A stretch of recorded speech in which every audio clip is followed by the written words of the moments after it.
Chapter 40. Day 10. The couple woke up early, not wanting to leave anything to chance. Adelmo, curious about the weather, glanced out the window to assess the day.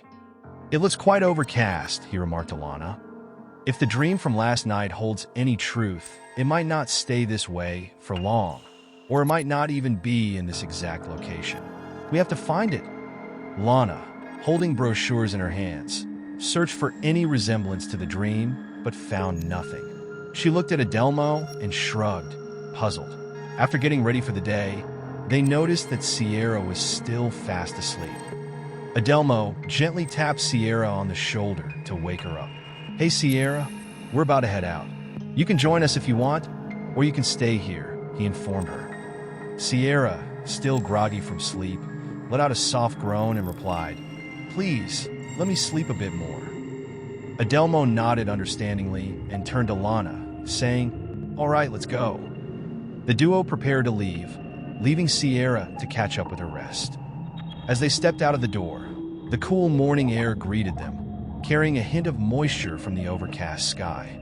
Adelmo and Lana exchanged a glance, both determined to unravel the mystery of the dream. They walked down the path, the brochures in Lana's hand rustling softly in the breeze. The day held a sense of anticipation, a feeling that they were on the brink of discovering something extraordinary. With each step, they moved closer to the unknown, ready to face whatever challenges lay ahead in their quest to find the elusive location from the dream. In a hurry, they dash out of the door and make their way down to the lobby, hoping to find someone who can guide them in the right direction. Adelmo notices that there is a different person at the front desk this time and politely approaches them. "Excuse me," he began. "I'm not quite sure where this place is, but I'm looking for a magnificent structure with 6 grand pillars, adorned with sculptures of horses and a chariot. Have you heard of it?" The person behind the desk looks at Adelmo with a puzzled expression, clearly struggling to understand his request.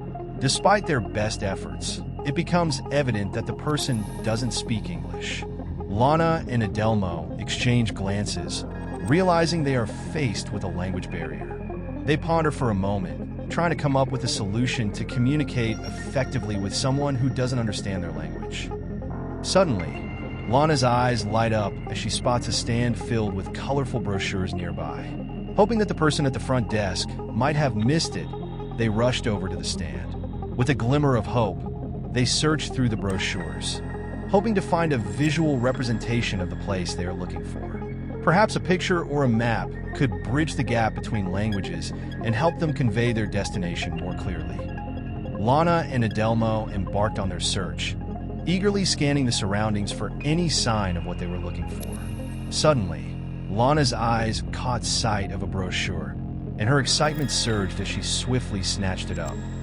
With a beaming smile, she turned to Adelmo and exclaimed, "I found it! I found it!" Their spirits lifted.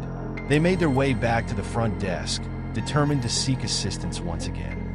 Adelmo, realizing the language barrier, resorted to using gestures in an attempt to convey their request.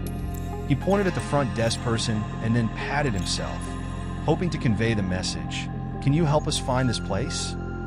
Finally, he pointed at the brochure, hoping it would provide some clarity. The front desk person, though now aware of their desire, was unsure how to effectively communicate the proper directions. However, a spark of inspiration ignited within them, and they raised a finger, signaling for a moment's patience. Curiosity piqued, the front desk person disappeared into the back room, determined to find someone who could bridge the language gap. After a few minutes, they emerged with a bilingual individual, much to Adelmo's delight. His eyes lit up as he greeted the person, expressing his relief that they were the one assisting them. Adelmo shared his struggle with communicating with people who didn't speak English, to which the person empathetically responded, "Yeah, I know what you mean." Eager to help, they inquired about the specific place Adelmo and Lana were searching for. Adelmo handed over the brochure, and as the person examined it, their faces brightened with recognition. With a hint of admiration in their voices, they exclaimed, "Ah, the Brandenburg Gate. It's a truly magnificent structure to behold." Situated to the west of the bustling city center, At the crossroads of Unter den Linden and Ebertstrasse lies a remarkable structure that holds great historical significance. This architectural marvel stands as the sole surviving gate that once served as the grand entrance to the magnificent city of Berlin. As the man shares this intriguing information with his companions, he momentarily forgets that they are not familiar with the area. However, he quickly recollects himself and proceeds to provide them with detailed directions to reach this remarkable location from their current hotel.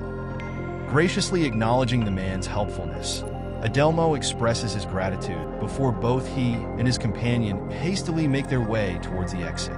They are determined not to waste a single moment of daylight, fully aware that time is of the essence.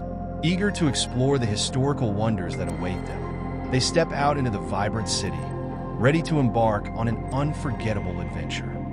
With a sense of anticipation in the air, Adelmo and his companions set off on their journey, guided by the man's directions.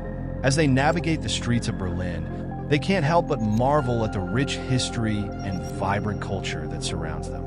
The city's charm and allure are palpable, and they can't wait to witness the grandeur of the remaining gate firsthand. With each step they take, they are filled with a sense of excitement, eager to uncover the secrets that lie within the heart of Berlin.